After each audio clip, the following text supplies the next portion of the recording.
Hello friends, आप सभी दोस्तों का आपके अपने चैनल स्टडी फॉर एनालिसिस पर हार्दिक स्वागत है। तो दोस्तों, आप लोगों को स्क्रीन में दिख रहा होगा कि आज हम लोग अपनी इंडियन पॉलिटी मतलब भारतीय राज्यव्यवस्था का प्रैक्टिस सेट नंबर 11 कर रहे हैं। दोस्तों, इससे पहले हम लोग अपने 10 प्रैक्टिस सेट पॉलिटी के कर चुके हैं, जो कि आपको हमारे चैनल के प्लेलिस्ट के ऑप्शन में पॉलिटी सेक्शन में सभी 10 प्रैक्टिस सेट और जो भी थ्योरी क्लास है वो आपको मिल जाएंगी। तो दोस्तों, इस प्रैक्टिस सेट में हम लोग टॉप मोस्ट इंपॉर्टेंट क्वेश्चन को डिस्कस करते हैं, जो कि हमारे सभी कॉम्पिटेटिव एग्जाम के लिए बेहद ही महत्वपूर्ण है। तो दोस्तों, आप लोग वीडियो को ज़रूर देखें और वीडियो देखने के बाद आप डिस्क्रिप्शन बॉक्स में जाके PDF फाइल के लिंक को क्लिक करके PDF फाइल को भी डाउनलोड करके पढ़ सकते हैं। तो दोस्तों, यह आज हमारा प्रैक्टिस सेट नंबर 11 है, जिसमें हम लोग प्रीवियस ईयर के क्वेश्चन डिस्कस करते हैं। तो दोस्तों, वीडियो को आप लोग ज़रूर देखें। चलिए दोस्तों, हम लोग आज के अपने प्रैक्टिस सेट नंबर 11 को शुरू करते हैं।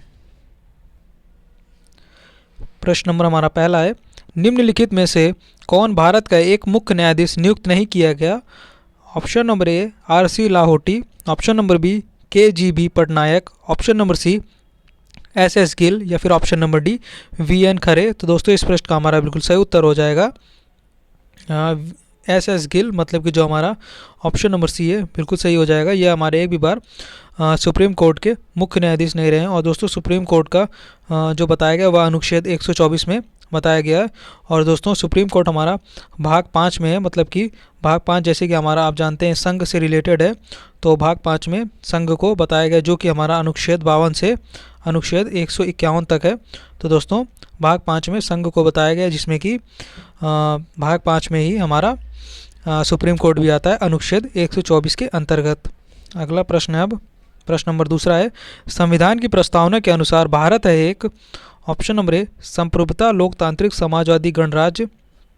अगले ऑप्शन से ऑप्शन नंबर हमारा बी है संप्रभु समाजवादी धर्मनिरपेक्ष गणतंत्र, ऑप्शन नंबर सी संप्रभु लोकतांत्रिक गणराज्य, ऑप्शन नंबर डी संप्रभु समाजवादी धर्मनिरपेक्ष लोकतांत्रिक गणराज्य। तो दोस्तों, इस प्रश्न का हमारा बिल्कुल सही उत्तर हो जाएगा वह संप्रभु समाजवादी धर्मनिरपेक्ष लोकतांत्रिक गणराज्य, मतलब कि जो हमारा ऑप्शन नंबर डी है यह एकदम सही हो जाएगा। तो भारत हमारा संप्रभुता समाजवादी धर्मनिरपेक्ष और लोकतांत्रिक गणराज्य है।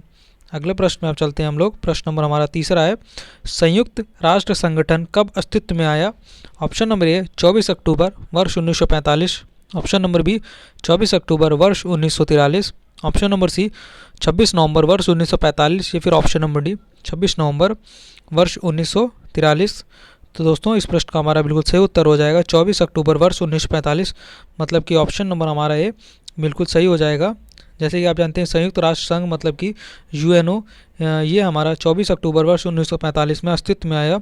और दोस्तों, इसमें कुल मिला के वर्तमान में 193 सदस्य हैं। और दोस्तों, जिस दिन 24 अक्टूबर 1945 मतलब कि 24 अक्टूबर को ही जिस दिन इसकी स्थापना हुई थी, भारत ने इसमें हस्ताक्षर किए थे। और जब UNO मतलब कि यूनाइटेड नेशन ऑर्गेनाइजेशन मतलब कि संयुक्त राष्ट्र संघ बना था, तब 26 जून को फ्रेंड्स इसमें 51 देशों ने इसमें हस्ताक्षर किए थे शामिल होने के लिए। तो दोस्तों, पेपर में पूछा जाता है कि जब संयुक्त राष्ट्र संघ की स्थापना हुई थी तब कितने दोस्तों ने हस्ताक्षर किए थे? दोस्तों, 51 देशों ने इसमें हस्ताक्षर किए थे। यह फैक्ट भी आपको याद रखना है। अगले प्रश्न पर आप चलते हैं हम लोग। प्रश्न नंबर 4 है, हाल ही में निम्नलिखित में से किसने BB टंडन से मुख्य चुनाव आयुक्त के रूप में पदभार संभाला है? Option number A M Damodaran, option number B N Gopal Swami. अगले ऑप्शन से हम देख लेते हैं। ऑप्शन नंबर हमारा सी है YV रेड्डी या फिर option number D SY Qureshi. तो दोस्तों, इस प्रश्न का हमारा बिल्कुल सही उत्तर हो जाएगा N गोपाल स्वामी। इस प्रश्न का बिल्कुल सही उत्तर हो जाएगा। अगले प्रश्न में आप चलते हैं हम लोग। प्रश्न नंबर हमारा 5 है, भारत के उपराष्ट्रपति का चुनाव करने वाले निर्वाचक मंडल में होते हैं? ऑप्शन नंबर ए है केवल राज्यसभा के ही सदस्य, ऑप्शन नंबर बी संसद के दोनों सदनों के निर्वाचन सदस्य, ऑप्शन नंबर सी संसद के दोनों सदनों के सदस्य या फिर ऑप्शन नंबर डी राज्यसभा के सदस्यों और जो राज्यों की विधानसभाएं हैं उनके सदस्य। तो दोस्तों, इस प्रश्न का जो हमारा बिल्कुल सही उत्तर हो जाएगा संसद के दोनों सदनों के सदस्य इसमें शामिल होते हैं। तो ऑप्शन नंबर हमारा सी सही हो जाएगा। दोस्तों, जैसे कि आप जानते हैं हमारी एक लोकसभा होती है, एक राज्यसभा होती है। संसद के 2 सदन होते हैं, जिसमें कि लोकसभा का वर्णन अनुच्छेद 81 में किया गया और इसको हम लोग लोअर सदन भी बोलते हैं, निचली सदन। और जो राज्यसभा है इसका वर्णन अनुच्छेद 80 में है। तो दोस्तों इसको हम लोग उच्च सदन बोलते हैं। तो जो हमारे उपराष्ट्रपति का चुनाव होता है यह लोकसभा और राज्यसभा के निर्वाचन तथा मनोनीत सदस्य दोनों को मिला के किया जाता है। तो फ्रेंड्स अगले प्रश्न पर हम चलते हैं। प्रश्न नंबर हमारा 6 है, कौन लोकसभा और राज्यसभा की संयुक्त बैठक की अध्यक्षता करता है? ऑप्शन नंबर हमारा है लोकसभा अध्यक्ष, ऑप्शन नंबर बी उपाध्यक्ष, ऑप्शन नंबर सी अध्यक्ष, या फिर हमारा ऑप्शन नंबर डी संसदीय कार्य के केंद्रीय मंत्री। तो दोस्तों इस प्रश्न का हमारा बिल्कुल सही उत्तर हो जाएगा लोकसभा के अध्यक्ष, मतलब कि जो हमारा ऑप्शन नंबर ए है ये बिल्कुल सही हो जाएगा। हमारे लोकसभा के अध्यक्ष ही जो हमारी संयुक्त बैठक है जिसको अनुच्छेद 108 में बताया गया है, इसको हमारे राष्ट्रपति बुलाते हैं इस संयुक्त बैठक को। ज़्यादातर हमारी संयुक्त बैठक साधारण विधेयक के मामले में होती है। तो दोस्तों इस संयुक्त बैठक का जो अध्यक्षता करते हैं हमारे लोकसभा अध्यक्ष करते हैं, और ये लोकसभा के अध्यक्ष का पद अनुच्छेद 93 में बताया गया है। अगले प्रश्न में चलते हैं। प्रश्न नंबर हमारा 7 है, निम्नलिखित में से राष्ट्रीय प्राधिकरण रासायनिक हथियार कन्वेंशन के कार्यों की देखरेख के लिए संचालन समिति का अध्यक्ष कौन है? ऑप्शन नंबर ए अध्यक्ष, ऑप्शन नंबर बी प्रधानमंत्री, ऑप्शन नंबर सी राष्ट्रीय सुरक्षा सलाहकार, या फिर ऑप्शन नंबर डी कैबिनेट सचिव। तो दोस्तों इस प्रश्न का हमारा बिल्कुल सही उत्तर हो जाएगा कैबिनेट सचिव, मतलब कि ऑप्शन नंबर डी बिल्कुल सही हो जाएगा। अगले प्रश्न में अब चलते हैं। प्रश्न नंबर 8 है, क्या संविधान 90 द्वितीय संशोधन, मतलब कि हमारे जो 90वां 92 संविधान संशोधन हुआ था अधिनियम 2003 के साथ सौदा है? ऑप्शन नंबर ए अनुसूचित जनजातियों के लिए एक अलग राष्ट्रीय आयोग के निर्माण, ऑप्शन नंबर बी साइबर अपराध, या फिर हमारा ऑप्शन नंबर सी है 8वीं अनुसूची में बोडो, डोंगरी, मैथिली और संथाली भाषा का समावेशन, या फिर ऑप्शन नंबर डी है हमारा मुफ्त और अनिवार्य शिक्षा के लिए मौलिक अधिकार बनाना। तो दोस्तों इस प्रश्न का हमारा बिल्कुल सही उत्तर हो जाएगा 8वीं अनुसूची में बोडो, डोंगरी, मैथिली और संथाली भाषा का समावेशन, मतलब कि बोडो, डोंगरी, मैथिली और संथाली भाषा, इन भाषाओं को 92वां जो हमारा कॉन्स्टिट्यूशन अमेंडमेंट, मतलब कि संविधान संशोधन हुआ था, इसके माध्यम से 8वीं अनुसूची में यह भाषा जोड़ी गई थी। और दोस्तों जो हमारी 8वीं अनुसूची है इसमें कुल मिला के 22 भाषाओं का उल्लेख है, लेकिन जो हमारी जो इंग्लिश लैंग्वेज है यह इन जो 22 भाषाओं में से इसमें नहीं है, मतलब कि हमारी जो 8वीं अनुसूची है इसमें इंग्लिश को स्थान नहीं दिया गया है। क्वेश्चन नंबर हमारा 9 है, मध्यवर्ती स्तर पर पंचायतों एक जनसंख्या कम होने एक राज्य में गठित नहीं किया जा सकता। Option number A 10 lakh, option number B 15 lakh, option number C 20 lakh, या फिर ऑप्शन नंबर डी 25 लाख। तो दोस्तों इस प्रश्न का हमारा बिल्कुल सही उत्तर हो जाएगा 20 लाख, मतलब कि ऑप्शन नंबर सी बिल्कुल सही हो जाएगा। और दोस्तों जो ये पंचायती राज है इसको जो हमारा डीपीएसपी है, मतलब कि राज्य के नीति निर्देशक सिद्धांत हैं, इसको मतलब डीपीएसपी में अनुच्छेद 40 में बताया गया है। और जो पंचायती राज को संवैधानिक दर्जा दिया गया है वह 73वां संविधान संशोधन 1993 के माध्यम से दिया गया है, और कुल मिला के 29 विषय प्रदान किए गए हैं पंचायती राज के लिए। अगला प्रश्न में हम चलते हैं। प्रश्न नंबर 10 है, संसद में धन विधेयक केवल की सिफारिश पे साथ पेश किया जाता है? इसके ऑप्शंस देख लेते हैं। ऑप्शन नंबर ए भारत के राष्ट्रपति, ऑप्शन नंबर बी केंद्रीय मंत्रिमंडल, ऑप्शन नंबर सी लोकसभा के अध्यक्ष, या फिर ऑप्शन नंबर डी केंद्रीय वित्त मंत्री। तो दोस्तों इस प्रश्न का हमारा बिल्कुल सही उत्तर हो जाएगा भारत के राष्ट्रपति, मतलब कि ऑप्शन नंबर हमारा बिल्कुल ये सही हो जाएगा। और दोस्तों राष्ट्रपति के बाद अनुच्छेद 52 में बताया गया है। अगला प्रश्न हम देखते हैं। प्रश्न नंबर 11 है, निम्न में से भारत के संविधान में किसकी स्थापना के बारे में नहीं कहा गया? ऑप्शन नंबर ए योजना आयोग, ऑप्शन नंबर हमारा बी है वित्त आयोग, ऑप्शन नंबर सी चुनाव आयोग, या फिर ऑप्शन नंबर डी संघ लोक सेवा आयोग। तो दोस्तों इस प्रश्न का जो हमारा सही उत्तर हो जाएगा वह है योजना आयोग, मतलब कि जो हमारा ऑप्शन नंबर ए है बिल्कुल सही हो जाएगा। योजना आयोग की स्थापना 15 मार्च वर्ष 1950 में दोस्तों की गई थी इसकी स्थापना, जिसको 15 अगस्त 2014 को समाप्त कर दिया गया था। और नीति आयोग की स्थापना की गई थी 1 जनवरी 2015 को। योजना आयोग का यह काम था कि ये 5 पंचवर्षीय योजना को बनाता था। जैसे कि हमारी जो पंचवर्षीय योजना है वह 1951 से बनना स्टार्ट हुई थी, जो प्रत्येक 5 वर्ष तक चलती थी दोस्तों। लेकिन जब हमारी बीजेपी सरकार आ गई थी तभी 2014 में योजना आयोग को 2014 में समाप्त कर दिया गया था और 2015 से नीति आयोग की स्थापना कर दी गई थी। तो दोस्तों इस प्रश्न का हमारा बिल्कुल सही उत्तर हो जाएगा योजना आयोग। अगला प्रश्न है अब प्रश्न नंबर हमारा 12 है, निम्नलिखित युग्मों में से कौन सही है, सही नहीं है। ऑप्शन नंबर ए है मिंटो मॉडलों के सुधार सांप्रदायिक प्रतिनिधित्व। ऑप्शन नंबर बी भारत का सरकार अधिनियम 1935 प्रांतीय स्वायत्तता। ऑप्शन नंबर हमारा इसमें सी है भारत के साइमन कमीशन विभाजन, या फिर ऑप्शन नंबर डी संविधान सभा कैबिनेट मिशन संविधान।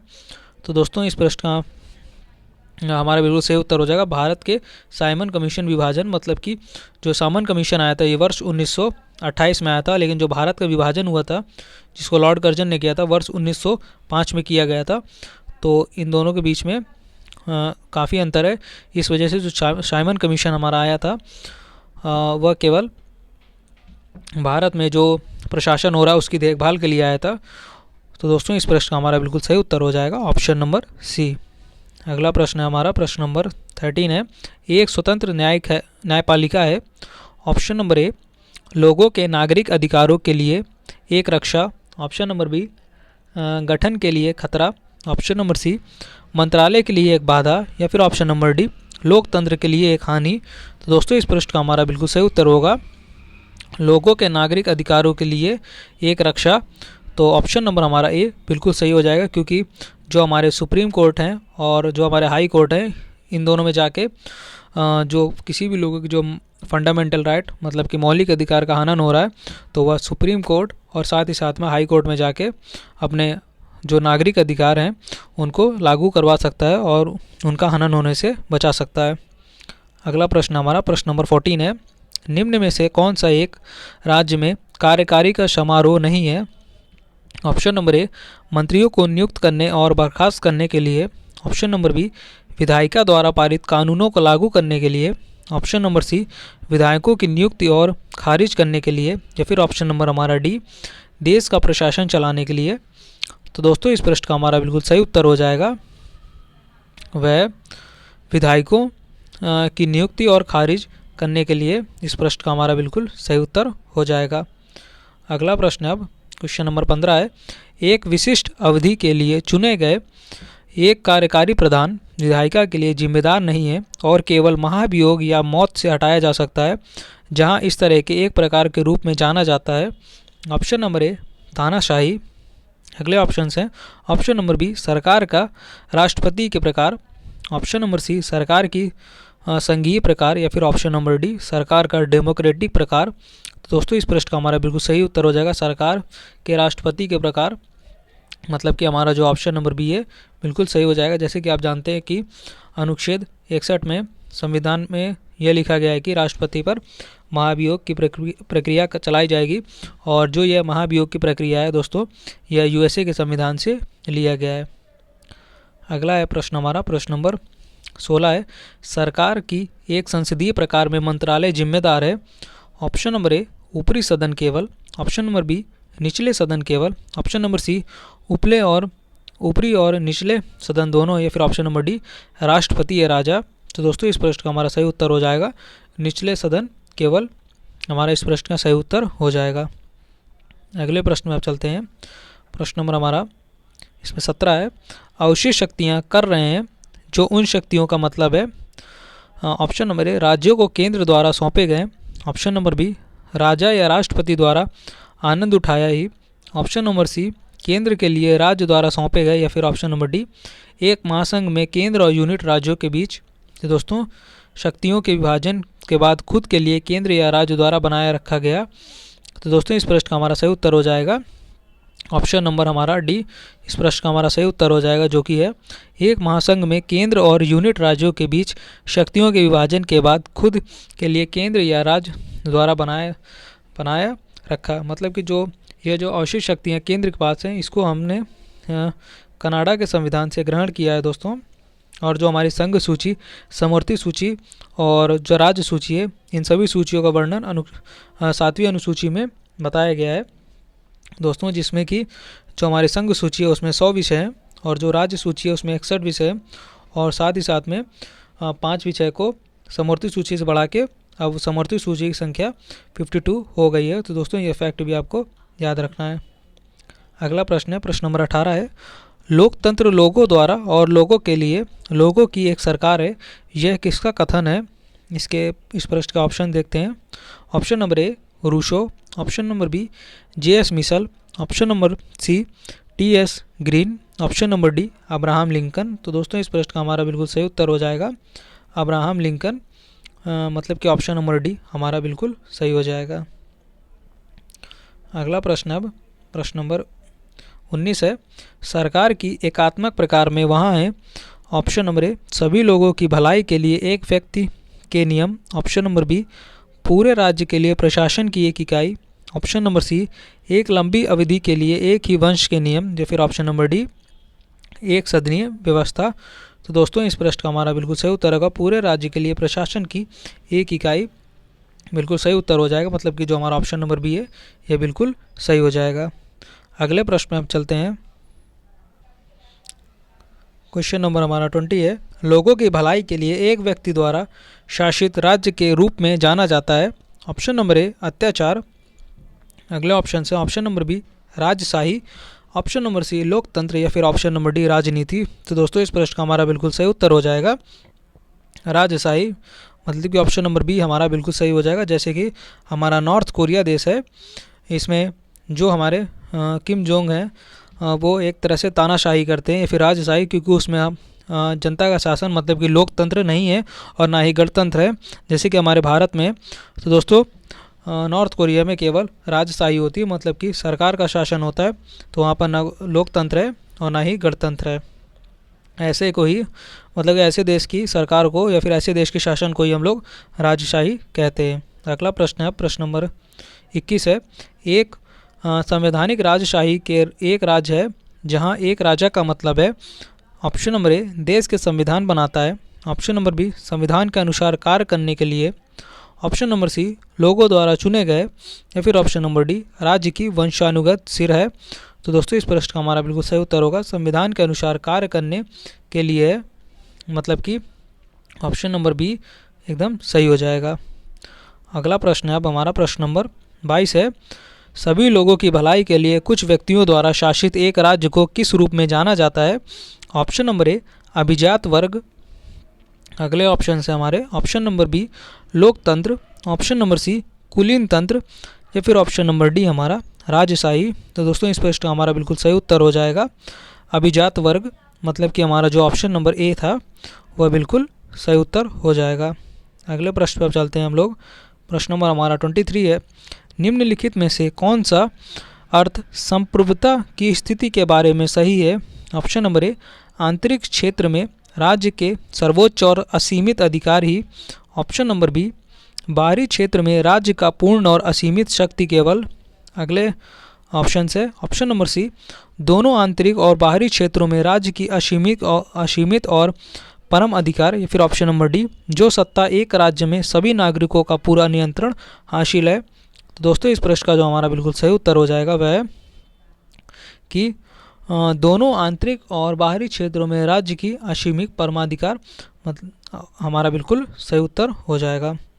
प्रश्न नंबर हमारा 24 है, एक समाजवादी देश में सरकार, ऑप्शन नंबर ए उत्पादन और वितरण के साधनों पर नियंत्रण रखे, ऑप्शन नंबर बी उत्पादन केवल के साधन नियंत्रण, या फिर ऑप्शन नंबर सी वितरण केवल के साधन पर नियंत्रण रखे, या फिर ऑप्शन नंबर डी नागरिकों के बीच बराबर धन वितरित। तो दोस्तों इस प्रश्न का हमारा बिल्कुल सही उत्तर हो जाएगा उत्पादन और वितरण के साधनों पर नियंत्रण रखे, मतलब जो हमारा ऑप्शन नंबर ए है बिल्कुल सही हो जाएगा, यही हमारी समाजवादी सरकार की परिभाषा है। और दोस्तों आज की वीडियो का हमारा यह अंतिम प्रश्न है, प्रश्न नंबर 25 है, संविधान सभा का मुख्य कार्य है। ऑप्शन नंबर ए संविधान निर्माण, ऑप्शन नंबर बी संविधान में संशोधन, ऑप्शन नंबर सी संविधान के प्रवर्तन, या फिर ऑप्शन नंबर डी संविधान व्याख्या। तो दोस्तों इस प्रश्न का हमारा बिल्कुल सही उत्तर हो जाएगा संविधान निर्धारण, मतलब कि ऑप्शन नंबर जो हमारा ए है बिल्कुल सही हो जाएगा। और दोस्तों ये संविधान संशोधन है, इसके प्रक्रिया हमने साउथ अफ्रीका के संविधान से ग्रहण की है, और साथ ही साथ में अनुच्छेद 368 के अधीन संविधान में संशोधन किया जाता है। तो दोस्तों यह थे हमारे top 25 most important questions previous year के, जो कि हमारे किसी न किसी एग्ज़ाम में कहीं ना कहीं पूछे गए हैं। तो दोस्तों आपको ऐसे ही रोज़ प्रैक्टिस सेट कराया जाता है, जो कि आज हमारा प्रैक्टिस सेट नंबर 11 था। और दोस्तों उम्मीद करते हैं कि आपको यह सभी प्रैक्टिस सेट अच्छे लगते हों। तो दोस्तों अपना स्कोर ज़रूर बताइए करिए कि आपके कितने क्वेश्चन सही हुए हैं। और दोस्तों दिन ब दिन आप इन प्रैक्टिस सेटों के साथ जुड़िए, ताकि आपका जो भी पॉलिटी के क्वेश्चन है वो छूटे ना।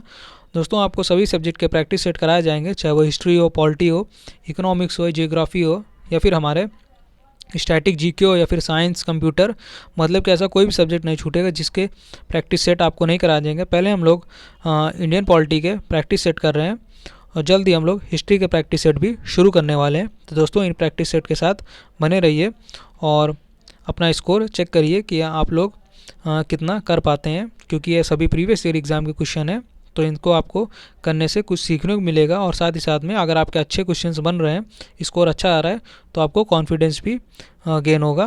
तो दोस्तों आज के प्रैक्टिस सेट में इतना ही। उम्मीद करते हैं आपको प्रैक्टिस सेट अच्छा लगा होगा। और दोस्तों इन प्रैक्टिस सेट को एक से दो बार ज़रूर देखिए, और प्रैक्टिस सेट देखने के बाद आपको डिस्क्रिप्शन बॉक्स में नीचे PDF फाइल तुरंत वीडियो अपलोड होने के बाद मिल जाती है। तो दोस्तों आप लोग PDF फाइल को भी डाउनलोड करिए और PDF फाइल से भी पढ़िए। चलिए दोस्तों आज की वीडियो में फ़िलहाल इतना ही। अगर आपको वीडियो अच्छा लगा हो तो वीडियो को लाइक, शेयर और अपने चैनल स्टडी फॉर एनालिसिस को सब्सक्राइब ज़रूर करिए। आप सभी दोस्तों का thank you for watching video.